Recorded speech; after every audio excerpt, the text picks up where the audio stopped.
Hello மக்களே, எல்லாரும் எப்படி இருக்கீங்க?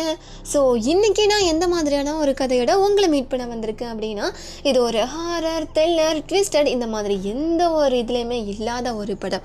ஸோ அப்படின்னா முக்கிய தானே இருக்கும் அப்படின்னு நீங்கள் நினச்சிங்கன்னா தயவு செஞ்சு இந்த படத்தை ஃபுல்லாக பாருங்கள், மிஸ் பண்ணிடாதீங்க. பிகாஸ் இது செம்ம ஃபீல் குட்டான ஒரு படம். ஸோ இன்னும் டைம் வேஸ்ட் பண்ணிட்டு இருக்கீங்க, வாங்க கதைக்குள்ள போகலாம். படத்தோட ஓப்பனிங்கில் ஆஷாங்கிற பொண்ணு ஐஸ்கிரீம் சாப்பிட்டுக்கிட்டே ஸ்கூல்ல இருந்து வெளியில் வரா. அவளை பிக்கப் பண்ண அவளோட பேரண்ட்ஸ் வந்திருக்காங்க. ரொம்ப சந்தோஷமாக அந்த ஐஸ்கிரீமை சாப்பிட்டுக்கிட்டு ரோட் கிராஸ் பண்ணும்போது ஒரு பெரிய ட்ரக் வேகமாக வந்து இடிக்குது. அப்படி இடித்ததில் அவளோட பேரண்ட்ஸ் அவள் கண்ணு முன்னாடியே நசுங்கி சாகுறாங்க. கொஞ்ச நேரத்துக்கு முன்னாடி சிரிச்சுக்கிட்டு இருந்த அந்த பொண்ணு இப்போ முழுசாக ஒடிஞ்சு போயிருக்கா. அடுத்த சீனில் ஆஷாவோட பாட்டி தன்னோட 2வது பொண்ணை கூட்டிட்டு இறுதி சடங்குக்கு தேவையான எல்லா வேலையும் பாரு அப்படின்னு சொல்ல அவளும் அதுக்கான வேலையை ஆரம்பிக்கிறான். சொந்தக்காரங்க எல்லாருமே வந்துட்டாங்க. அவங்க தங்களோட இறுதி மரியாதையை செலுத்துறாங்க.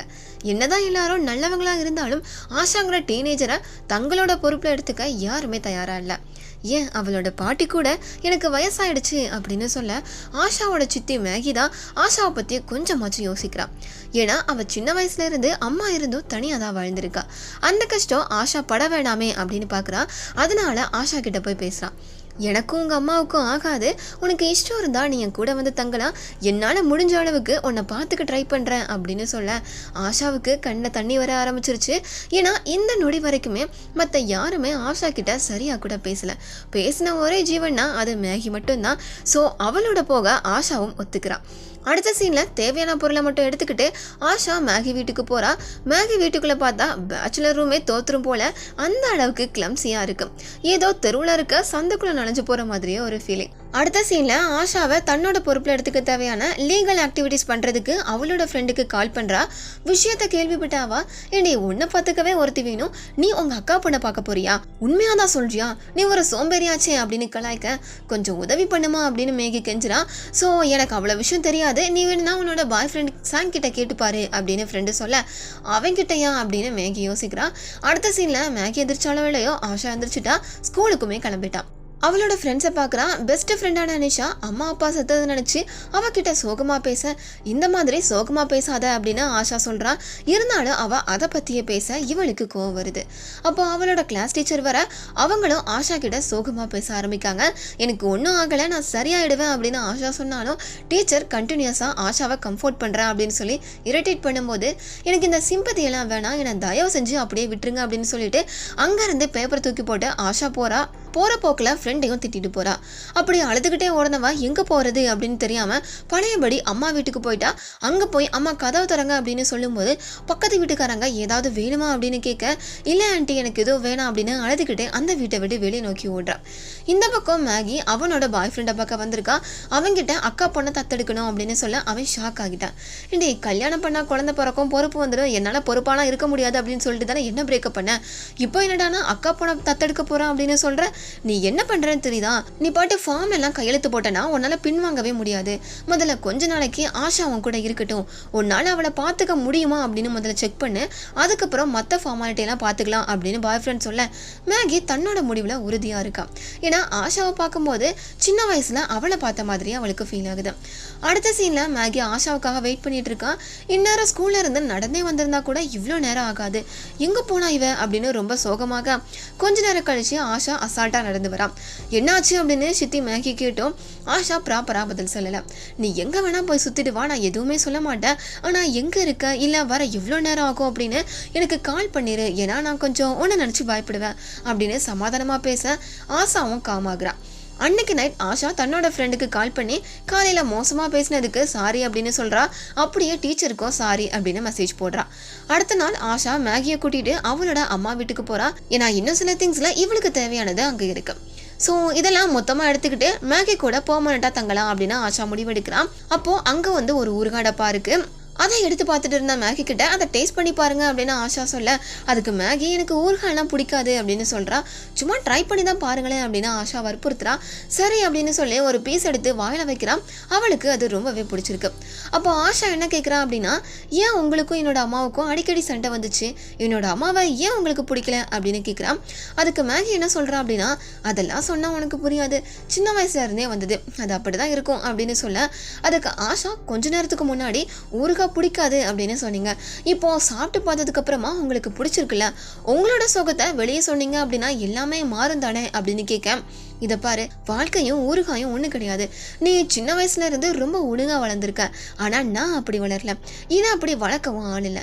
என்னோட அம்மா உன்னோட அம்மாவுக்கு தான் எல்லாத்தையும் பண்ணுவா, என்னை கண்டுக்கவே மாட்டான்.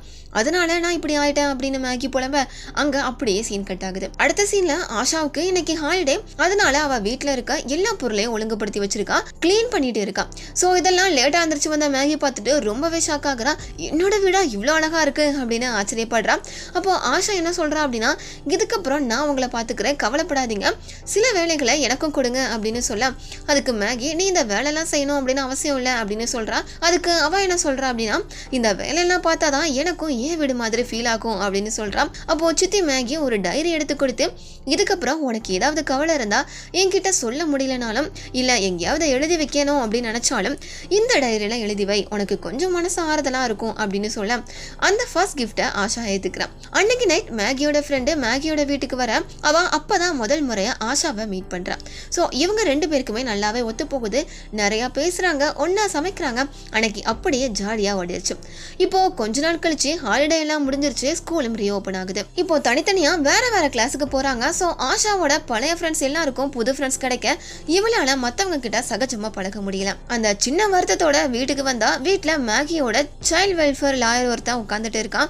அவன் என்ன சொல்றான் அப்படின்னா, நீங்க ஆஷாவை தத்தெடுக்கிறேன் அப்படின்னு சொல்லிட்டு அவளுக்கு கவர்மெண்ட் கொடுத்த காசை நீங்க எடுத்து செலவு பண்ணிட்டு இருக்கீங்க அப்படின்னு பழி போடுறான்.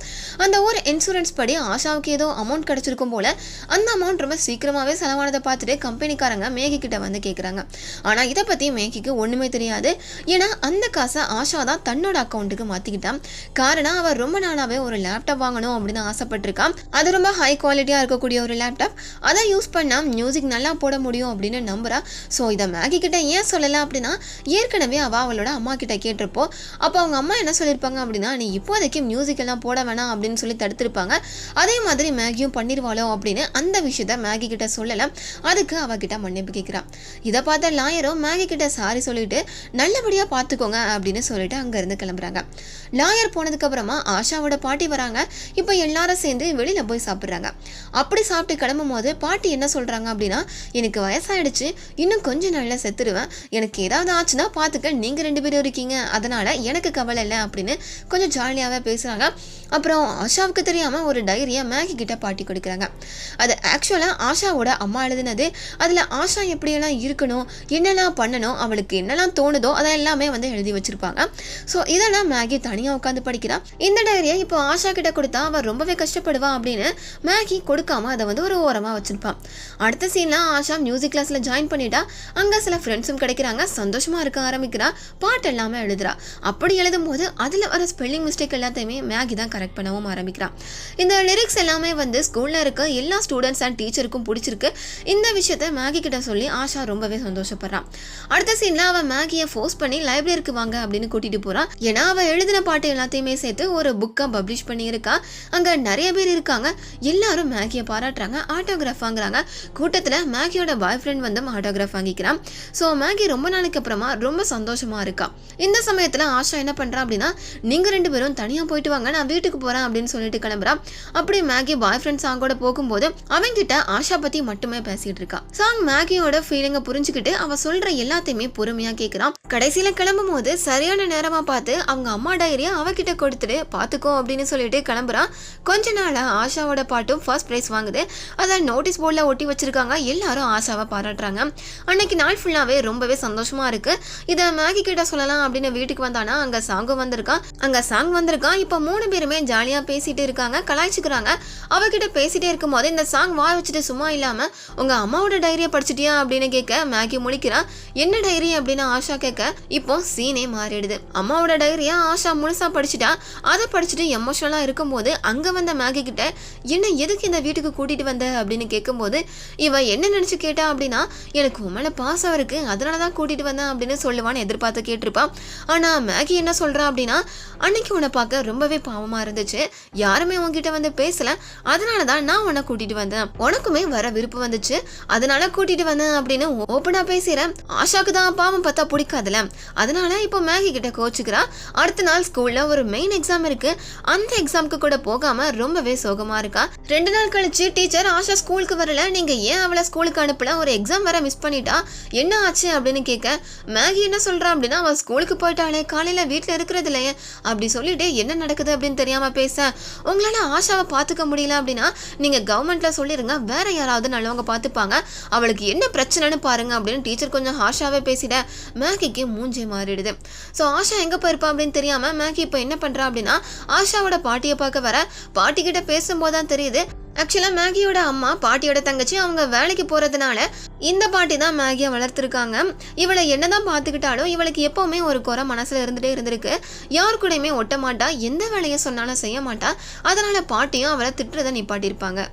அதையே நீயும் பண்ணிடாத, ஆஷா என்ன சொன்னாலும் யோசிச்சு புரிஞ்சு நடந்துக்கக்கூடிய ஒரு பொண்ணு, அவளை நீ ஒன்றும் பார்த்துக்கல, ஒன்று தான் அவள் பார்த்துக்கிட்டா, அதனால அவள் ஏன் ஸ்கூலுக்கு போகலை, என்ன பண்ணுறா பாரு அப்படின்னு சொல்லி பாட்டி அட்வைஸை போட்டு தள்ள மேகிக்கு ஒரு மாதிரி ஆகிருது. சரி, அப்படி அவள் ஸ்கூலை கட்டடிச்சுட்டு எங்கே தான் போவா, அவங்க அம்மா எங்கெல்லாம் கூட்டிகிட்டு போவாங்க அப்படின்னு பாட்டிக்கிட்ட மேகி கேட்டா அப்படின்னா, அவள் ஒரு நதிக்கரைக்கு அடிக்கடி கூட்டிகிட்டு போவா அப்படின்னு அந்த பாட்டியும் சொல்கிறாங்க. பாட்டிக்கு தேங்க்ஸ் சொல்லிட்டு மேகி கிளம்பிட்டான். அடுத்த சீனில் மேகி ஒரு ஒயிட் ட்ரெஸ் போட்டுக்கிட்டு அந்த நதிக்கரையில் நிற்கிறான். அப்போ அங்கே வந்த ஆஷா தன்னோட அம்மா தான் நிற்கிறாங்க அப்படிங்கிற மாதிரி ஃபீல் பண்ணிட்டா அங்கே போகிறா. பக்கத்தில் போய் பார்த்தா அது மேகி. ஆஃபீஸ்க்கு போகாமல் இங்கே என்ன பண்ணுற அப்படின்னு ஆஷா கேட்க, ஸ்கூலுக்கு போகாமல் நீ இங்கே என்ன பண்ணுற அப்படின்னு மேகி கேட்கா. 2 பேருமே சிரிச்சுக்கிறாங்க. என்னாச்சுன்னு ஆஷா கேட்க, அதுக்கு மேகி, உன்னோட வயசில் தான் நான் உங்கள் அம்மா வீட்டுக்கு வந்தேன், உங்கள் அம்மா நல்லா தான் பார்த்துக்கிட்டா, அவள் எல்லாத்தையுமே ஒழுங்காக பண்ணுவா, அழகாக எடுத்து வைப்பா, ஆனால் எனக்கு எடுத்து வைக்கலாம் தெரியாது, வச்சதை வச்ச இடத்துல வச்சிருவேன், அதனால எனக்கும் பாட்டிக்கும் சண்டை வரும். அப்போது அக்கா தான் நிறைய தடவை வந்து என்னை காப்பாற்றிருக்கா, ஆனால் அந்த வயசில் அது எனக்கு தப்பாக தான் தெரிஞ்சுது, மாட்டி விடுற மாதிரி எனக்கு ஃபீல் ஆச்சு, ஆனால் எனக்காக நல்லது தான் பண்ணியிருக்கா, நான் ஏதாவது எழுதிட்டு இருப்பேன், என்னை எப்பவுமே டிஸ்டர்ப் பண்ணதே இல்லை, ஆனால் நான் அதை அவள் என்னை அவாய்ட் பண்ணுறா அப்படின்னு தப்பாக நினச்சிட்டேன், இப்போதான் கொஞ்சம் கொஞ்சமாக புரியுது, உங்கள் அம்மா ஒரு நல்ல லேடி, அவளை மாதிரி நான் இருப்பேனான்னு தெரியாது, ஆனால் முடிஞ்ச அளவுக்கு உன் கூட இருந்து உன்னோட பிரச்சனைகள் எல்லாமே கேட்கறதுக்காக நான் இருப்பேன் அப்படின்னு சொல்ல ஆஷா ரொம்பவே சந்தோஷமாகறா. அவங்க 2 பேரும் ஒரு பூங்கொத்தை வாங்கிட்டு ஆஷாவோட அம்மா கல்லறைக்கு போக, இவ்வளோ நாள் அவள் அக்காவை பற்றின எல்லா விஷயமுமே மாறி ஆஷாவை நல்லா பார்த்துக்கணும் அப்படிங்கக்கூடிய எண்ணத்துக்கு மேகி வந்துட்டான். இதோட வேர்ல்ட் அப்பார்ட் அப்படிங்கக்கூடிய இந்த ஒரு படமும் முடியுது. ஸோ எப்படி இருந்துச்சு இந்த படம்? இது ஒரு நல்ல ஃபீல் குட் படம் அப்படின்னு நான் வந்து நினைக்கிறேன். எனக்குமே இந்த படம் ரொம்பவே பிடிச்சிருந்துச்சு. இந்த மாதிரியான நிறைய மூவிஸ்க்கு நம்மளோட சேனலை சப்ஸ்கிரைப் பண்ணிக்கோங்க. அண்ட் இன்னொரு இன்ட்ரெஸ்டிங்கான மூவியோட நான் உங்களை மீட் பண்ண வரேன். Until then, bye from Kavya and thanks for watching.